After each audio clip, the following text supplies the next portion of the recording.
This is Pet Life Radio. Let's talk pets.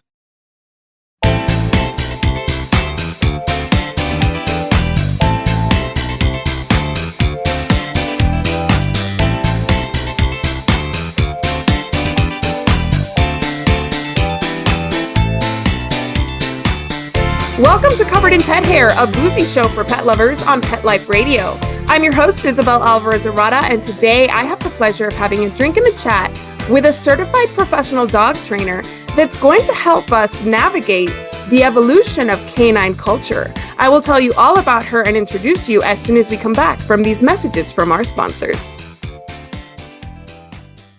How many of you have pets? My hand's raised. Now think about how lucky you are to have such a sweet little pet in your life, and that pet is lucky to have you too. But unfortunately, there are countless pets out there that don't have a home to call their own. However, Bob's from Skechers is trying to change that. So we developed Bob's for dogs and cats to help pets in need. With every purchase of adorable Bob's footwear or fun, stylish apparel, or even the cutest Bob's pet accessories, Skechers makes a donation to Petco Love to help save shelter pets. And with your help, we've already saved the lives of over 1 million pets and raised over $7 million. So while you're getting style and comfort with features like Skechers' famous memory foam cushioning, you're also helping to save an adorable pet in need and helping another lucky owner be connected with a future best friend and companion, because happiness is having a loving pet by your side. Find Bob's at a Skechers store, Skechers.com, select Petco locations, or wherever stylish footwear is sold. Let's Talk Pets on PetLifeRadio.com.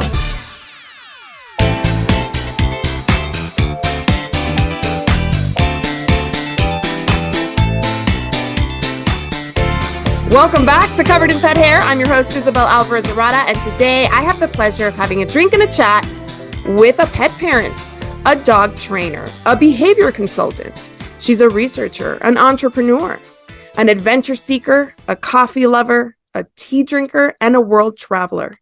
She has a few acronyms behind her name. They are VSPDT, KPA, CTP, and CSAT.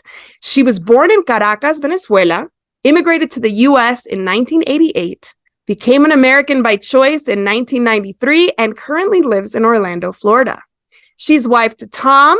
She is mom to a human male who she says is a teen and therefore a subspecies, LOL. I am not looking forward to the teen years, so I can hear that. I feel that when you say that. His name is Aramis, and then she has a golden retriever daughter who is an adult now, and she is Anais, also known as Nisi. She's 4 years old.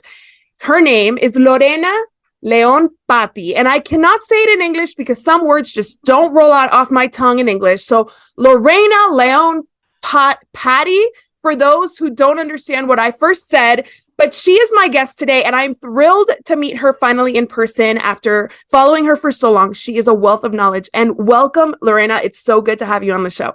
Oh, thank you so much. I'm so happy to be here. I cannot wait to just kind of hear about your evolution as a dog trainer and dig into the current state of affairs in dog training. But before we do that, I want to introduce our drinking game today. So anybody participating in our drinking game at home, anytime you hear this word, the secret word is history. Make sure you take a drink of whatever you're enjoying, but please be over 21 in the US, never drink and drive, and always drink responsibly. What's the drinking age in Venezuela? Legally, it's 18. 18, but everybody drinks prior. They don't really enforce it. It basically, if you're old enough to ask for it, you're old enough to drink it. I'm not letting my kids go to Venezuela anytime soon, even though I'm sure they would have a blast. So, you know, I grew up in Ecuador and you're from Venezuela. So I think a lot of what we're going to share today is probably pretty similar, being that we are Latinas. And I recently did a show a show with Ayoka Bubar where we talked about diversity or the lack thereof in the pet industry. So I'm thrilled that we got two Latinas together. Oh, this is fantastic. And you know that one thing that's been a more recent development in my professional life is that I was just appointed the chairperson of the inclusivity division of the Pet Professional Guild. So yes, that's huge. Yes. Congratulations. I don't speak about the Pet Professional Guild enough. They're a wonderful organization that whenever somebody asks me if I can recommend a dog trainer, I always send them that way because it's such a great organization, all positive based, excellent resources there. So congratulations. And I'm sure you will do an amazing job representing all of us and making sure that you reach so many more. That is the plan. Yeah, so many more people of color and underrepresented groups. So I want to know what you're drinking tonight, since we are this is our first happy hour together. Yes, it is. So I'm keeping it pretty simple. It's so I am drinking Dark Horse. Yes, this is actually my go-to. It's really good. And then I kind of stole this from my husband, but I figured this was it's solo cup, but it's got a nice. I can't adult today. Don't make me. I love that. I had to adult all day today and all week this week. And I just got back from the Texas Pet Sitters Conference that I emceed. My husband immediately left on work travel. So I am having a boozy coffee with rum in it in honor of your native Venezuela. Is that kind of like the go-to over there, rum drinks? Yes, absolutely. That is the way to go there. Yes. Is there a favorite rum drink that you enjoy that's purely Venezuelan? No, it's not purely Venezuelan, but it's very, very popular down there. Probably popular throughout Latin America. It's a Cuba Libre, which is rum and Coke. And I love Cuba Libre. Yeah, and the translation for that, of course, it's a free Cuba. So, and with the way that things have developed down in Venezuela, it probably could be called Venezuela Libre as well. Agreed. And Ecuador is going in the same direction. So free Latin America. So cheers to you and to us having so much in common. I'm so excited to finally meet you in person. Well, virtually and in person. Yes, exactly. Thank you. Well, you have a long history in the dog training industry, which a lot of people are just kind of discovering now because of social media and TikTok and stuff. But dog training has been around for a very long time. And I am going to invite you to play a game so that we can kind of learn just how long things have been going on. And I welcome you to add any tidbits to this because I got all of this trivia from Wikipedia. And we all know that Wikipedia is, it's contributor based. So I'm sure there's stuff that's missing or stuff that can be corrected. So are you ready to play? I am so ready. Bring it. All right. This is called Dog Training in History, and my first question is, around 127 to 116 BC, a Roman farmer documented advice on how to raise and train puppies for herding livestock. True or false? I'm going to say true. I would not be surprised. That is true, and in that time, the value of early training was already recognized. True or false? I'm going to say maybe false. It is true according to Wikipedia, but not to the ancient Rome. Yeah, exactly. So not to the extent that we're going to discuss, but somehow they understood that the earlier you kind of worked on this herding dog, the better its performance would be. This one's really funny just because this title is excruciatingly long, so bear with me. A book called, listen to this, a book called Dog Breaking, the most expeditious, certain, and easy method, whether great excellence or only mediocrity be required, with odds and ends for those who love the dog and the gun, was published in 1848. True or false? I don't think that you could have contrived that title, so I'm going to say it's true. Exactly. Some things are just beyond imagination, and that is true. It was published in 1848, and the author was W.N. Hutchinson. Have you ever heard of him in your studies? I have not, quite honestly. I didn't do much digging because it's been a minute. So 1848, I'm not really going to, rely on their science. Right?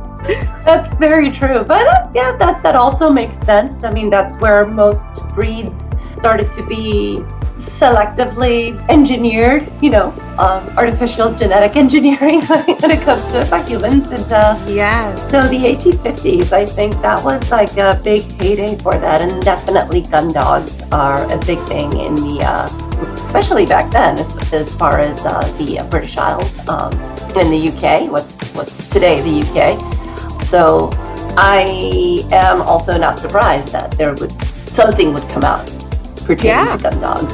Yeah, so he was like, the expert back in the day. So here we go. The next question. Training dogs for police work originated in the U.S. True or false? I say false. Where do you think it originated? I'm thinking that probably happened Germany. All right. Yeah, perfect. Very, very good. Yes, very, very good.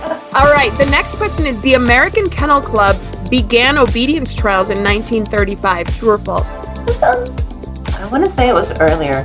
According to Wikipedia, it was in 1935. Did you feel like it was earlier than that? Yeah, I would have thought it was, but yeah, it does. It makes sense. I'm not horribly surprised. Yeah. Okay. So the AKC's been around longer than that, though. So I guess they finally realized that, dog training was a thing in 1935. All right, the first dog training TV series started in the UK in 1980. True or false? Walkies. I'm going to say yes. That is true. Do you know who it was with? I think, and this is horrible. I do not I believe it was a lady trainer. And good Lord, her name just flew out of my head. Barbara Woodhouse? Yes. She was known as the first international celebrity dog trainer. Isn't that so fascinating? That is incredibly fascinating. It's also surprising because that is pretty current. Right. Yeah. Thank you for saying that. I was born in 1980. Oh, you're sweet child. Very current. I like to think so too. I do. Yeah. No. The 80s were literally, 20 years ago. As far as exactly. As far as I'm concerned, I agree completely. Okay, so Barbara Woodhouse, coined the term "no bad dogs." True or false? True. According to Wikipedia, that is true. And what's funny is I hear "no bad dogs" all the time. People use that all the time, but you never know who coined it. So I was really excited to see that it is credited to Barbara Woodhouse, who, by the way, I've never heard of until today. So I will say that I need to brush up on my Barbara Woodhouse. I bet you there's something on YouTube. Yeah, I'm sure there is. The next one I have actually heard about, and I have actually listened to some of his seminars. Ian Dunbar discovered that dog trainers were wasting the formative puppy months and designed his training program around puppy socialization, bite inhibition, and household manners before 6 months, sometime in the 90s. True or false? That's true. Yes, that is so true. It's amazing that we wasted so much time with puppies and their formative months until the 90s. That's so crazy. And Ian Dunbar, I've learned so much from his seminars. I've never seen him in person, but he's great. And then finally, you would know about this. Karen Pryor is known for her work with clicker training in dogs. True or false? True. True. Did you know that it began? Do you know how it began? No, I would love to hear it. She actually started, I believe it was, if it's not in the 1950s, in the early 60s, out in Hawaii. And she started doing the marker training with dolphins. Wow, dolphins. Mind blown. Right? So she worked with dolphins, she worked with horses, and with dogs as well. But yeah, she is, just absolutely amazing. I mean, she is the one, you see the whistles that, you go to you go to SeaWorld or pretty much any aquarium that actually does know what they're doing, they have her to thank for that information. And it's just, she's been so scientifically minded in how she does it, in keeping track of things, and that's what's really helped it go into, believe it or not, into the wild animal and husbandry kind of arena first, and then it trickled down into the dogs. And her book, Don't Shoot the Dog, of course, that is a Bible as far as I'm concerned. That is something that any aspiring trainer should be one of the first books that they read. I honestly cannot say enough about it. That is amazing. I actually am in the process of taking a Karen Pryor course, and it starts the clicker background with videos of somebody training, was it hyenas or some wild animal? Yeah, to come in and get their meds, like their shots or their meds that they needed with the clicker. And it was so fascinating to watch because these are, wild animals. So obviously pets yes. that we can have in our home are probably easier to train because they're already more open to these techniques. So I want to know about you. How did you get into dog training? I started out completely far away from the pet industry, quite honestly. My background is I have a Bachelor of Science in Electrical Engineering, and I have a Master of Science in Aeronautical Science. Wow. Yeah. So, totally technical, going with hard science, what they call it, hard sciences. That's hilarious. So totally techie, loving, I still do love that technology. But I've always had a soft spot for as long as I remember for dogs, completely. I wasn't allowed to have dogs growing up. So when Tom and I first got married and bought our house, then at that point it was, okay, yeah, it is time. I definitely want this. And I went to our veterinarian veterinarians really are like the first line of defense. I really do believe that when it comes to your regular pet parent wondering, where do I go to train my dog? Well, my vet must know, so they did refer me to a wonderful trainer who was actually using science-backed training. Wow. And just hearing her speak, I just got hooked. I started reading books on my own. This was back in 1998. So even the Association of Pet Dog Trainers back then was a thing, just not for that long, quite honestly. So fast forward a few years, dog training is like my hobby. I am literally devouring dog behavior books, anything I could get my hands on. I was lucky enough by Providence, found out Suzanne Clothier's book, Bones Would Rain from the Sky, which it's an entertaining read, but holy cow, it will put you in the right mind frame when it comes to relationships with our pets. That one, The Other End of the Leash by Patricia McConnell, PhD. Of course, that's another fantastic, super easy read, but oh yeah, life-changing, absolutely.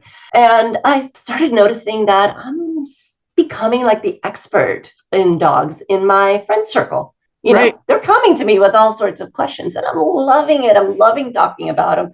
I love, just absolutely relish being able to share this information with them and tell them about, like, okay, what's crate training and, can you do it? And you name it. I mean, it was something that really filled me, I noticed. And it was just like a very, very fun thing. Meanwhile, in the professional world, I'm working in corporate by now. So, information technology. I am an IT refugee. And I know that I'm not the only one in the dog training industry who is such. And I was getting burned out. I truly was. At the time, there was a lot of outsourcing going on and, just really finding this crossroads where I'm just like, I'm really not enjoying my professional life at this point. And I'm like, wait a minute, there's the dogs and I'm always happy doing this. So I remember one day, particularly stressed out at work, I decided to just start looking and see if there was anything out there that could teach me to become a dog trainer. And the Academy of Dog Trainers came up, but at the time it was not online. It was in person in San Francisco. I'm like, well, that's out of, forget that. Yikes, Can't quite do that because I'm in Orlando at this point. I'm going like, yeah, no, that's not going to happen.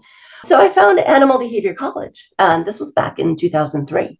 And it was a good start. It was a really, really good start. Now, the clincher for me, though, to be quite honest, was the fact that the mentor that was assigned to me was an animal keeper at Disney's Animal Kingdom. Wow. And I would say that what I learned from her completely shaped my future path. So, hi, Christy, if you're listening. Oh my gosh, how lucky. Her. I mean, people would like kill or die for an opportunity like that. That's so amazing. And Animal Behavior College put you in touch with her? Yeah. Wow. So she must have signed up as a mentor, kind of like a little high side hustle type thing. Right. So we were working with shelter dogs and, just putting the into practice what the coursework had laid out. I mentioned you have 3 acronyms behind your Yes. name. Can you tell us what those all stand for, please? Okay. So the first one that I told you about was VSPDT. That is Victoria Stillwell Positively Dog Trainer.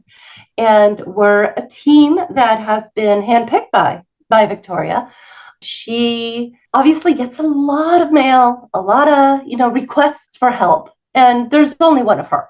She can't really, kind of clone and go in different places.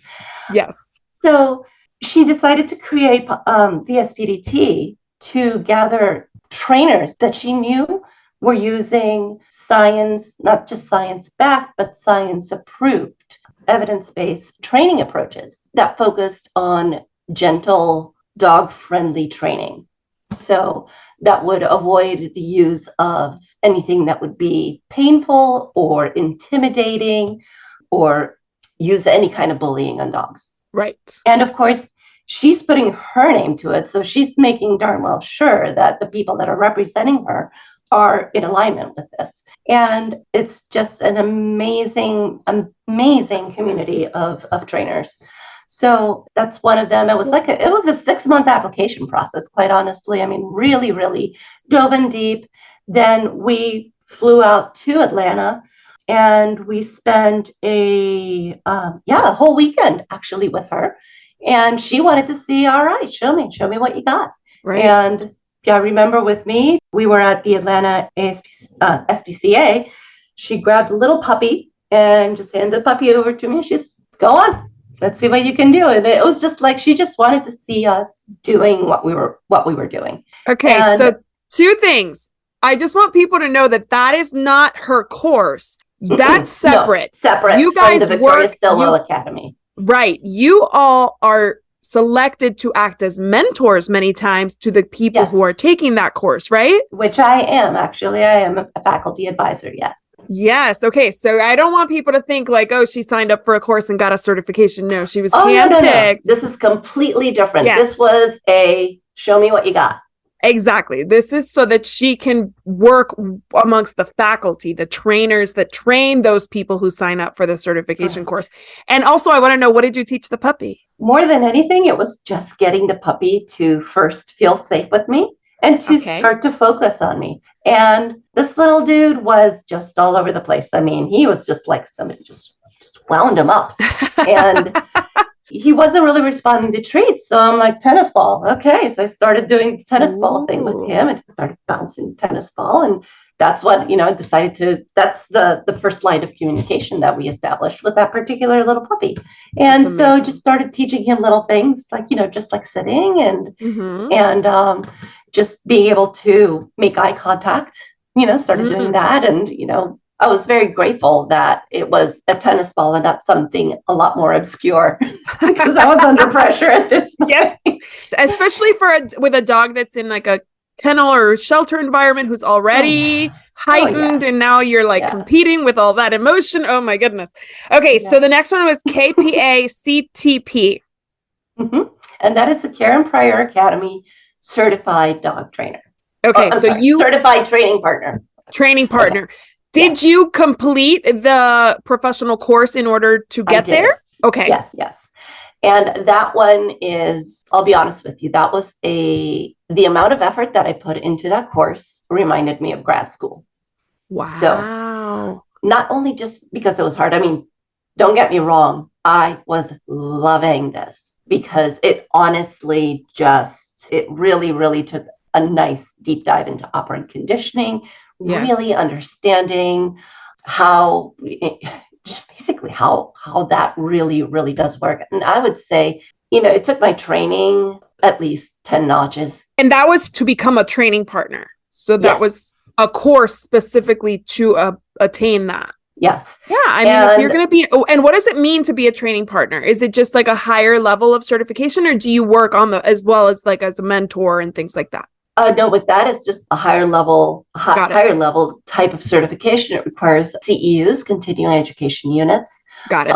They make sure that you do need to stay current. So if you want to maintain that certification, at the very least, you have to be absolutely current with all of that. So that's another thing that I absolutely love, because being a learning type person myself, it just gives me an excuse like, oh, darn, gotta go watch another webinar or, watch Flickr Expo Live or, oh, darn, I guess I'll go to DC. Exactly. Okay. Oh, Yeah. no, I have to see all my dog trainer friends. I know a few of your dog trainer friends. I bet that reuniting with them is not a terrible idea. No, they're awesome. No, it isn't. It's awesome. It really I know. is. So Dale Ward, who was on the show, author, she's a dog trainer and the author of Raising the Worst Dog Ever. So she is the one who introduced me to you and told me that you would be great on the show. So I'm so grateful to her. So shout out to Dale. We love you, girl. All right. So then the last one is CSAT, which honestly I've never heard of. I've heard of the other two. Tell me what CSAT means. And that is Certified Separation Anxiety Trainer. Got it. Okay. And who certifies you? It is with the organization with Lorena DeMartini. Love her. She's been on the show too. Love her. Oh, good. She's just absolutely another one. There's so many heroes in this in this business, in this industry. I mean, really, really knowledgeable, empathetic, just generous people. I mean, the ones that truly, truly are. I mean, they are about, yes, let's get more education out. Okay. No, I'm not filing a patent on my knowledge. Right. Right. No, well, I mean, sharing information makes everybody better. It elevates the industry and it helps pet parents. So I love when I see dog. I have no idea what you're talking about. There's no dog barking behind me. Anyway. Dog cameos, cat cameos are always welcome here. So I always love to see people sharing because that for me says that it's like a, servant leadership kind of deal where I know that they're committed not only to their success, but the success of the industry and the people involved in the pet parents and the not people, the dogs. Yes. So everybody is represented there when you share what you know and you help other people. So I have to take a break right here. But when we come back, I'm going to ask Lorena all about canine culture or dog culture, like current dog culture, what she sees online, what makes her cringe online. So don't go anywhere. We will be right back after these messages from our sponsors. Take a bite out of your competition. Advertise your business with an ad in Pet Life Radio podcasts and radio shows. There is no other pet-related media that is as large and reaches more pet parents and pet lovers than Pet Life Radio. With over 7 million monthly listeners, Pet Life Radio podcasts are available on all major podcast platforms, and our live radio stream goes out to over 250 million subscribers on iHeartRadio, Odyssey, TuneIn, Stitcher, and other streaming apps. For more information on how you can advertise on the #1 pet podcast and radio network, visit PetLifeRadio.com/advertise today.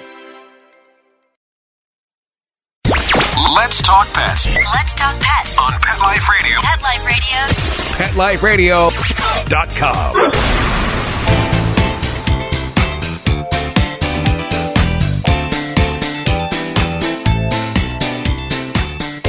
Welcome back to Covered in Pet Hair. I'm your host, Isabel Alvarez-Arada, and today I'm speaking with Lorena Leon Patti. Lorena Leon Patti. I am trying my hardest because as a native Spanish speaker, there are some words I just cannot say in Spanish. I can say Madrid, I can say Barcelona, but I can't say Venezuela in English. I just can't. Venezuela just does not roll off the tongue. So Lorena is one of those words. And I'm so excited to be speaking to Lorena, who is one of the most educated dog trainers I've ever had on the show, whom I've ever had the pleasure of meeting, and who obviously has a super love of science. And she brings that love and passion for pets together with her work. So I want to get to know you a little bit better. And the first thing I'm going to ask you to do for me, this is a game I called Dog Culture. And I want you, with my handy dandy clock here, I'm going to give you 1 minute to tell me about the culture you grew up with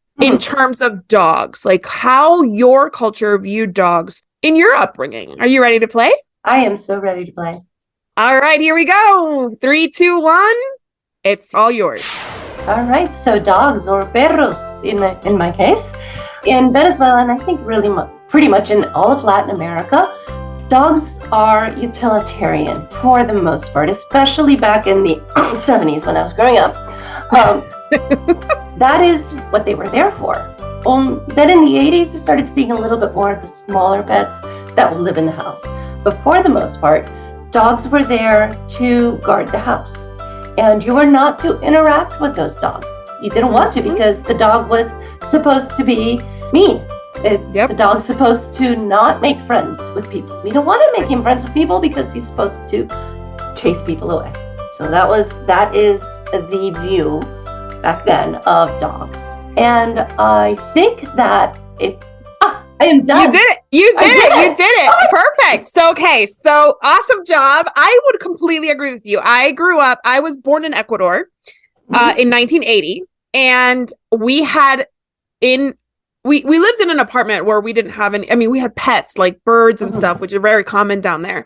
But the dogs that I remember being the first dogs I'm not even going to call them pets, were imported from Germany. They were like police dogs that were there to guard the property. So my dad had a factory and he had kennels, and we would go to the grocery store. When I was 11, I went back for a year, and I remember going to the grocery store and getting like big bones, and they would make like the big bones that like the grocer didn't need, and they would make some weird like feed, because there was no like dog food, so they would make some weird feed with like oatmeal or rice or like big bones, and they would just throw it at these dogs in these kennels. And if the dog found you at any point, you had no chance of staying alive. Like, this was a dog trained to hurt people.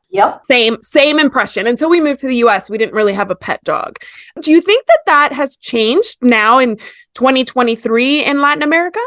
I think in Latin America, there are more pet dogs, but there's still the guard dog mentality a bit. So that hasn't really been phased out. And culturally, and I'm going to quote Dr. Susan Friedman, there's a cultural fog, what a dog is supposed to be and how you're supposed to treat the dog. And it's it's either more a tool or it's a plaything. Right. Or a member of the family, like in my case, where, like here, my kids do not play with our pets. They cohabitate with us. We meet their needs. You know what I mean? Yes. But that is definitely not the common. No. People get really excited to get a pet, and then they don't realize just all the other stuff that comes with it, or they get a pet for security. And I think that in our countries, it's so insecure that I understand that, right? That's like your first barrier of security for your home, your property. So I get it. I feel for everybody involved, but I get it. Yeah. And it is, like you said, it is a necessity. Culturally speaking, it is something that we definitely, living here in the States, it's a lot more relaxed. You don't have to have your radar on as strongly as you do when you're down there. Yeah. I think people don't realize that I can't speak for all Latin American countries, but in Ecuador, for example, like calling 911 isn't really reliable. I don't think we had any. Right. I never it's not a reliable emergency thing. So when people say here were to be avoided. They were just like, there's so much corruption that you don't rely on law enforcement, if it even exists in some places. So you kind of had to take that personal responsibility for your security, and the dog just ends up being one of those layers of security that you have for your family and your home, which a lot of people in the US speak like that because they think they can't rely on law enforcement. They think that they need to have an arsenal of weapons. There's culture there as well. Yes, exactly. But in Ecuador, I feel like that was the case for everybody. That was it was not the certain groups, right? That was just the board. Correct. Yeah. So how would you describe dog culture today in the US specifically? It is a lot more varied. And I think that different communities have a different approach to dogs. So let's see. Let's start with the Hispanic and Latin community in the United States. I think you see a little bit more of the pets are family members. For many of them, though, they can also be accessories. There's a little bit of that. And there's still that view of the dog being a guard dog, but it's not as strong as when I was growing up in Venezuela. So, that's definitely something that I can say about the Latin community. I think here in the States, depending. I think that there's certain communities where dogs are more definitely seen overall as family members. Yes. Which is so good to see. It's really, really cool to see that. And then there's other communities where it's similar. It's a similar view to how they're viewed in Latin America. And it's also just historically, it can be something that, isn't necessarily, historically dogs they were used by the dominant culture to subjugate. Correct. There is that historical component to it. Yes. I'm not saying that, that dogs are vilified in those communities that have that history, but I think that, they're opening up a little bit more to it, but there's such an untapped resource there, and representation is going to be so incredibly important to really help people realize the benefits of pet ownership and just how good they really are for you. But yeah, there's a cultural box that definitely affects them. There's the economic box as well. Yes, exactly. It is a privilege. It truly is a privilege to be able to have a pet that you can treat as another family member, because it's not cheap. It's not. I just got a cat and I'm like $500 in. Like, I'm $500 in on, nonsense, but like nonsense that protects my home from a kitten. You know what I mean? So it's not nonsense. But yes, it is. It's a huge expense, even thinking like cats are easier. Well, not necessarily. I had all the stuff I needed for dogs. Now I'm getting a whole other species. So now I'm investing in everything else. And I'm so happy that you brought up the history, because there is a very, very good creator on Instagram whose name escapes me right now, who talks about race and dog ownership. And it's so eye-opening. And I will put her handle right here so that those who are listening, and I'll put it in the show notes, can learn more, because it truly is so eye-opening, like you said, that the dominant groups were using dogs against these non-dominant groups. And now there is that kind of historical generational trauma around dog ownership, which is obviously to be expected and understood. And when I interviewed Ayoka Bubar, we talked about statistics, and like only 30% of Black households in America have pets. And, where everybody else, even Hispanics, are over 60%. So you're looking at this huge difference. And like, as you said, the benefits of pet ownership, dog ownership, they're not being enjoyed by these communities. So I'm so happy that you mentioned that, because that's such a huge part of the culture of dogs. And it's a reality. I mean, it's a thing. Yeah, it truly is. And, one of the things that stands out to me is that a lot of these groups, these underserved groups in our industry, they only have access to social media to guide them in their dog training efforts, which is a double-edged sword, because yes, they're learning about dogs and they're maybe feeling like it's more accessible to them, but I worry about what they're learning. So what are you seeing on social media about what in terms of learning and reaching everybody? Yeah. The thing about social media is that, just like the dog training industry, it's really not regulated. You can be, you can be out there and somebody can tell you that, well, dogs actually came up from the middle of, from the center of the earth. They were living in the tunnels, and in the hollow earth. And then they came up and they wanted to first subjugate humans. I'm making this up, by the way. Yes,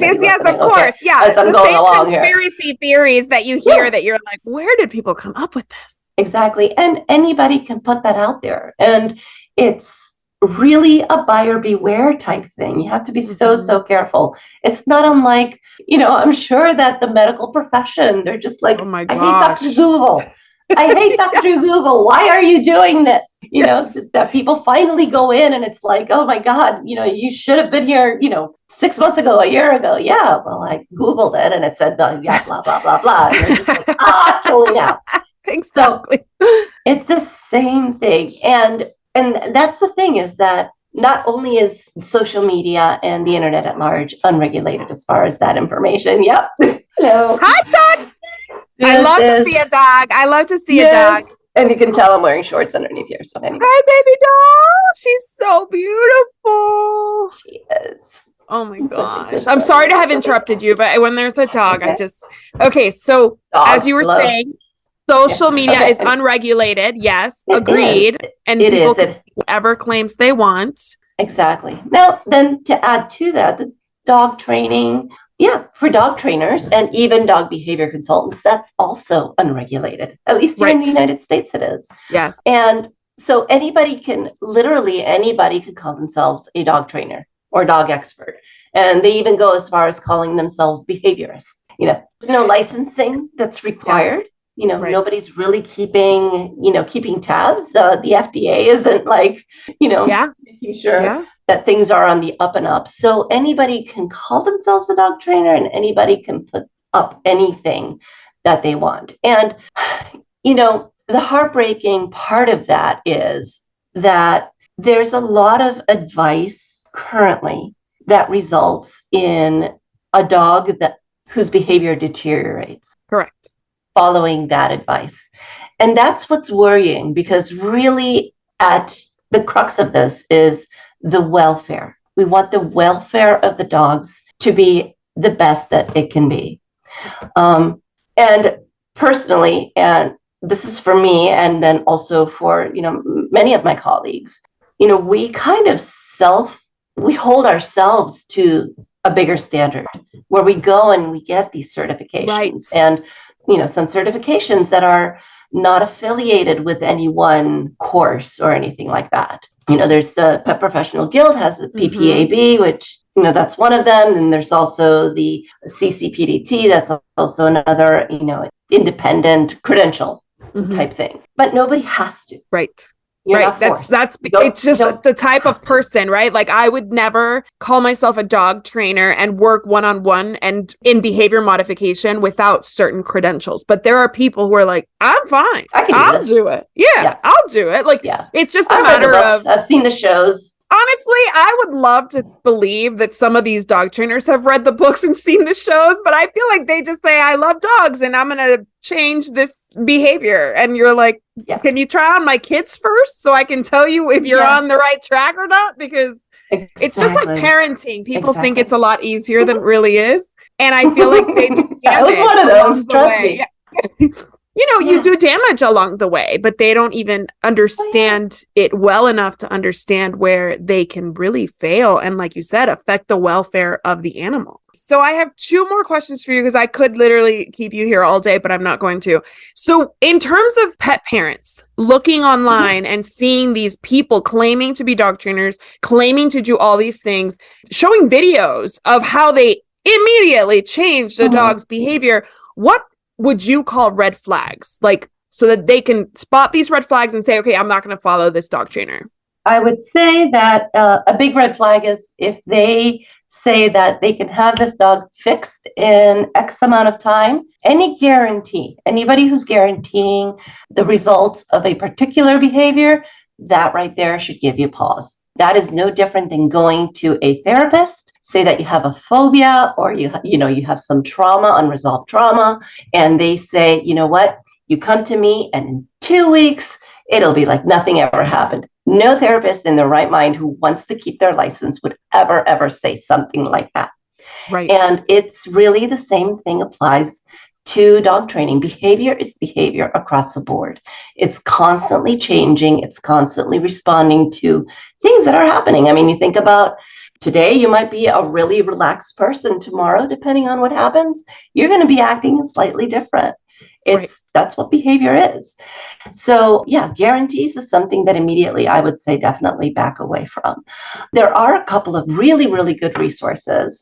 There is an organization called AVSAB, AVSAB, which is the American Veterinary Society for Animal Behavior. And they put out a very, very detailed, very well explained position statement when it comes to training. Oh, cool. And these are actual veterinarians that have studied behavior. There's also, of course, the American College of Veterinary Behavior. Think of it as board certified specialists. So they're veterinarians first, and then they have to do this extra stuff to become, and then they have to take a test. Yes. Yeah. I interviewed Dr. Chris Pockle, And I'm going to link the episode right here so that you can learn what it took for him to be able to call himself a veterinary behaviorist. Because people just walk around calling themselves behaviorists. And I always cringe. I'm like, if you're not a veterinarian, please don't use that. You know what I mean? Mm-hmm. Exactly. And that goes for, certified applied animal behaviors or associate certified applied animal behaviorists. These are people that have multiple degrees. In this. I mean, this is something, those are the ones that are regulated. Those are the only ones that I am aware of that truly are regulated per se, as far as treating behavior in animals. But the American College of Veterinary Behaviorists also has the resources for pet parents that tells you what to look for in trainers. And that would be those two resources. That's where I would recommend anybody who's wondering, who do I go to? Who do I listen to? I mean, these are honestly super pros. Think of it that way. They're like the super pros. Yes. This is the Jedi Master Council members that can definitely tell you this is what you want to look for. And this is the kind of thing that you want to make sure that any trainer that you're considering following, engaging with, or hiring.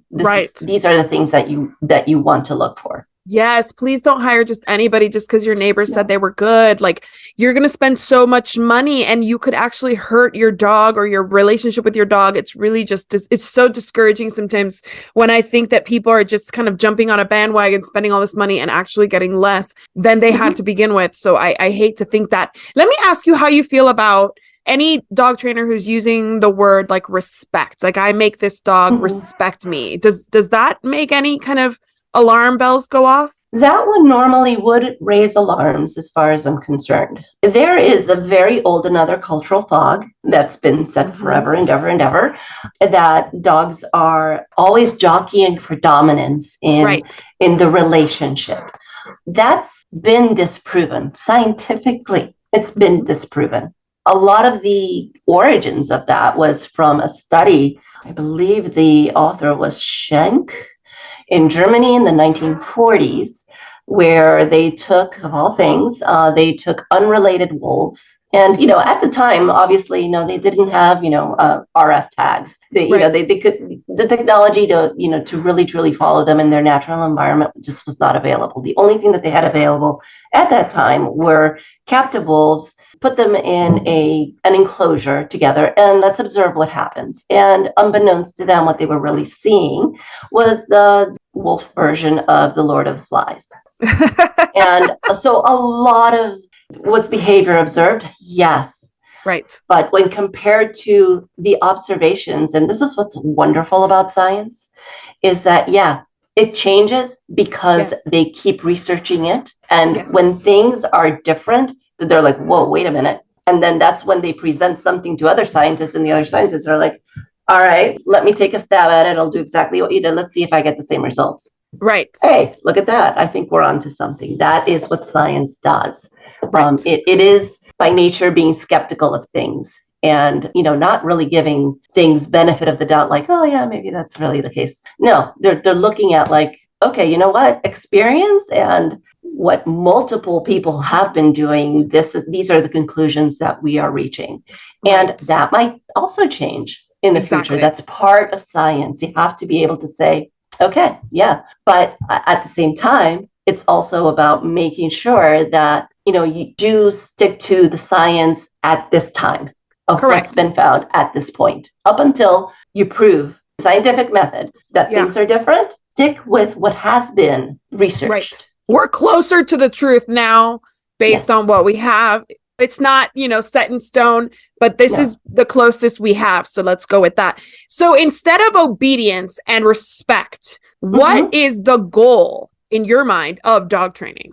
Building a relationship. It's building a relationship between two very different species. And this is the thing, is that dogs are not humans.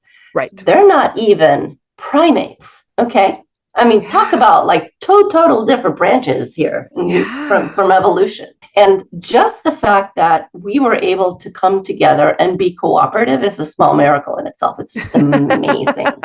And there's actually a field of study, for that as well. And it's just absolutely mind blowing. I mean, think about it. Who in their right mind? And you have young kids. So imagine saying, you know what? I like that wolf. Let me go ahead and invite it in, even though I have small children that could be his dinner. Right. Literally. Yeah. Right. Right. Just the fact that it just blows my mind. Eternally grateful to our ancestors, that for doing it, but for not knowing what in the world they were taking on. Yes, exactly. It's like, okay, yeah, that was insane, but thank you. I agree. So really, we have history with this species, humans and dogs. The domesticated dog, Canis lupus familiaris. We have a shared history spanning thousands and thousands of years. We've essentially co-evolved. We've evolved together. We have changed them and they have changed us, And quite honestly, it's because there is that relationship. It really, truly boils down to the fact that we have selected the dogs that would not eat our young, okay? Thank goodness. Those were the ones that stuck around. Yeah, those were the ones that stuck around. So as far as dogs wanting to get the upper hand or anything like that, that's not on the radar. We've artificially selected breeding for the dogs that could care less. They just want to feel safe. They want to have shelter, food, water. And, they've actually evolved for companionship as well, which is amazing too, if you really think about it, from that. So it isn't about jockeying for position. It isn't about the dog wanting to run the show, as it were. I think they're smarter than us in that department. They're like, yeah, you guys can do that. That's cool. Yes. Yeah. It's like, we don't sweat the small stuff, right? Exactly. Yeah. It's like, you guys want to take charge? Have at it. Really, training is more than just telling your dog to be obedient. It's a way of guiding our dogs on how to live in our human world. And if you really think about it, it would be no different than if a very well-meaning, very kind family from Saturn decided to beam you up and take you over there, and exactly the kind of things that we would be wondering, like, is that a sofa? Could I lay on it? And if you're tired from that trip and you go lay on that sofa, and then they all start freaking out and you're like, oh my God, I don't know what's happening. Okay. I mean, these misunderstandings, yes, they're going to happen because they're dogs. They're not humans. I mean, think about it. It takes us a lifetime of knowing how to human, right? Right. So expecting them to come and just know everything is unrealistic at best. So training is about, you teach them the tricks, sit when I make that sound, down when I make that sound, whatever. But it's also teaching that communication between the two. And it's not just a one-way street. And this is really, really important. It's not about teaching the dog to respond to you. It's also teaching you to better understand your dog and respond to their needs, because they are completely dependent on you. Think about it. The majority of dogs can't even use the bathroom without one of us present. Right. Absolutely. I love that so much. On that note, I love the analogy about the family and Saturn. I think I'm going to use that from now on. So how does my audience learn more about you and all the amazing things you have to offer? Thank you for asking. The easiest way is to simply go to our website. It's Waggers, WAGGERS, dog, DOG, works, WORKS.com. Perfect. Awesome. And do you do one-on-one virtual consultations? Will you take clients that way? Yes, I do. So, I can do it worldwide. Amazing. Thank you so much again. Yep. I just want to propose a toast to you for taking the time to have this awesome conversation with me. Thank you so much for sharing your knowledge. Cheers. Oh, thank you so much for having me.